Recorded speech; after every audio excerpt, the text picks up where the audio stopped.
हाँ, हेलो दोस्तों। Mission career में आप सभी लोगों का स्वागत है। तो अपने लोग ना गुप्त साम्राज्य पढ़ रहे थे, तो गुप्त साम्राज्य का ये 4th वीडियो है और 4th वीडियो में प्रशासनिक व्यवस्था अच्छे खासे क्वेश्चन बन जाते हैं जो तैयारी करते हैं। तो प्रशासनिक व्यवस्था से क्या क्या उनका प्रशासन में था और वो कैसे अपना साम्राज्य को, इतने बड़े साम्राज्य को चलाया, इसके बारे में चर्चा करेंगे। तो प्रशासन में है सबसे पहले देश। तो देश था तो पूरा प्रशासन कहते देश और उस अधिकारी कहते थे गुप्ता। अच्छा, राज्यों कहते थे भुक्ति, उन्हें कहते थे उपरिक। भुक्ति इन्हें उपरिक, मतलब देश को गोप्ता, भुक्ति को उपरिक और विषय विषयपत। ये जो प्रशासनिक इकाई है वो बढ़ते क्रम में, कि किसमें बढ़ते क्रम में दिखाया गया है। तो कहें सबसे बड़ी इकाई क्या थी उनकी, तो कहेंगे देश। उसका प्रशासक था गोप्ता। फिर आगे देखते हैं। अच्छा, पुलिस विभाग का किसी प्रशासन हो, उसका बहुत महत्वपूर्ण योगदान होता है पुलिस विभाग में। तो पूछा है कि पुलिस विभाग का सर्वोच्च जो अधिकारी था वो क्या कहलाता था। उसका नाम है दंडपाशिक।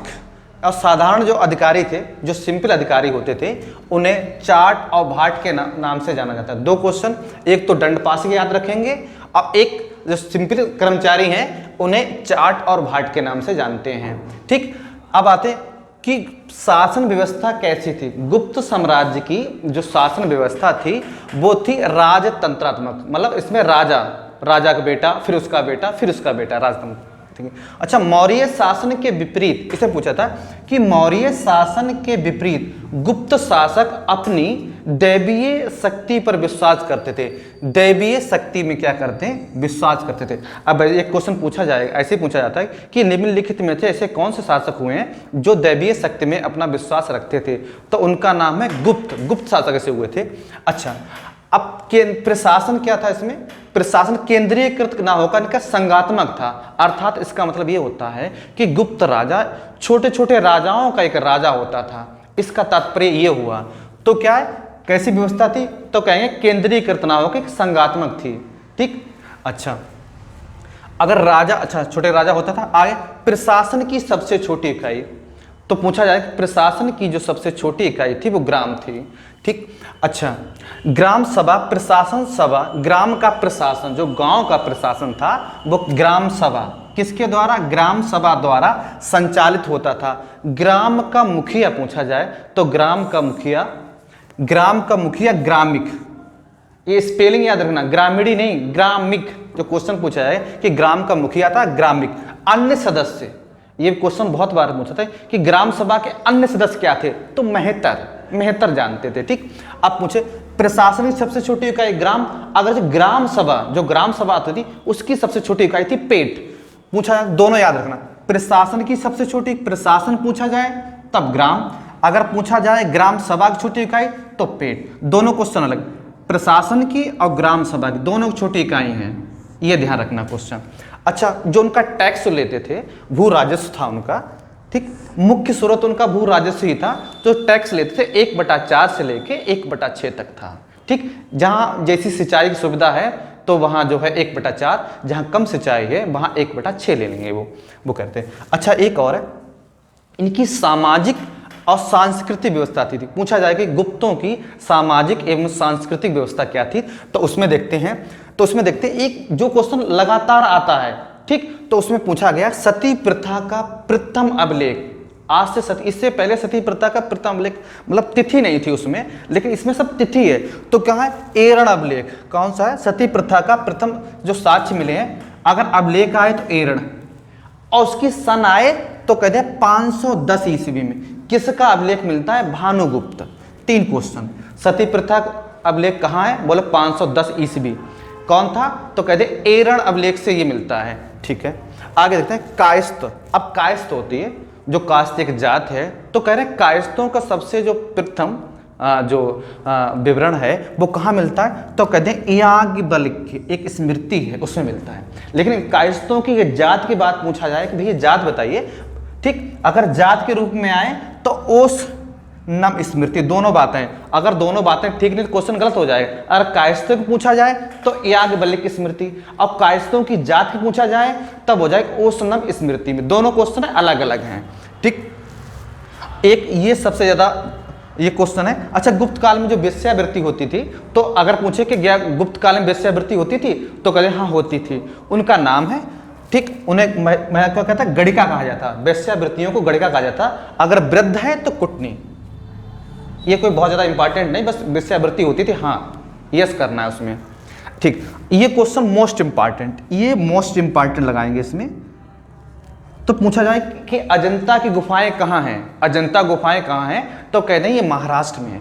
महाराष्ट्र में कहाँ है, तो कह देंगे ये है औरंगाबाद जिला, अजंता गुफाएं। ठीक, ये अभी पैट का पेपर हुआ था, उसमें पूछा गया था कि अजंता गुफाएं कहाँ हैं, तो उसमें जिला दिया था औरंगाबाद। तो उसमें पूछा गया कि अजंता की जो गुफाएं हैं जिला औरंगाबाद महाराष्ट्र में हैं, तो कितनी गुफाएं हैं टोटल, तो कहते हैं 29 गुफाएं हैं। 29 गुफाओं में वर्तमान में कितनी हैं, तो कहेंगे वर्तमान में गुरुजी 6 हैं। ठीक है, जब 6 हैं तो गुप्तों से कितनी संबंधित, ठीक, तो गुप्तों से 16, 17 और 19। वर्तमान देखो टोटल 19, वर्तमान कितनी 6। अब उस 6 गुप्तों से किस संबंधित, गुप्तों से 16, 17, 19। ठीक, और सबसे ज्यादा मोस्ट इंपॉर्टेंट है गुफा संख्या 16। 16 में क्या देखा गया, एक मरणासन्न राजकुमारी है, उसके चित्र डायग्राम दिखाया गया है कि गुफा संख्या 16 में क्या है, तो मरणासन्न राजकुमारी का एक प्रशंसनीय चित्र दिखाया गया है। अच्छा, अजंता की गुफाएं कितनी, बौद्ध धर्म से, बौद्ध धर्म तो है ये तो कंफर्म है। ठीक, किससे, कौन शाखा से है, तो महायान शाखा। बौद्धों की 2 शाखाएं हैं, हीन है और महान। तो अगर और डीपली क्वेश्चन पूछ जाए तो हम कहेंगे कि ये शाखाएं जो हैं, ठीक, महायान शाखा से हैं। ठीक, अब आगे हैं, ठीक, अब आगे देखते हैं, अब आगे देखते हैं कि गुप्तों की और क्या थी, सांस्कृतिक सामाजिक स्थिति क्या थी। तो जो शतरंज होता था, जो शतरंज खेला जाता था, इसकी शुरुआत थी वो गुप्त वंश ने की है, शतरंज। ठीक, और ये शतरंज को उस समय चतुरंग कहते थे। और यही जब उस समय क्या हुआ था कि ईरान तो भारत का पड़ोसी है, अगर हम मैप में देखेंगे ईरान भारत का पड़ोसी है, तो क्या ईरान के लोग आए थे भारत, तो भारत ये ईरान पहुंच गया और ईरान से ये यूरोप पहुंच गया।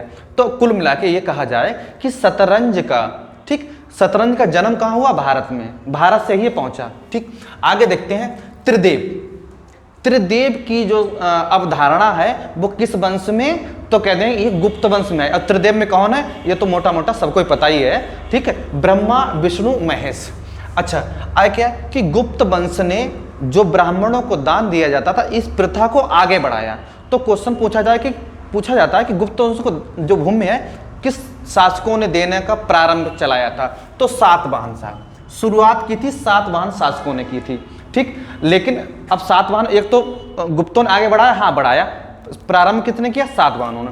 अच्छा, गुप्त काल के जो साम्राज्य के जो प्रशासनिक अधिकारी थे उनके बारे में चर्चा करते हैं। तो कौन कौन से थे देखते हैं। महाबलाधिकृत, ये कैसा था, ये सेनापति हुआ करता था।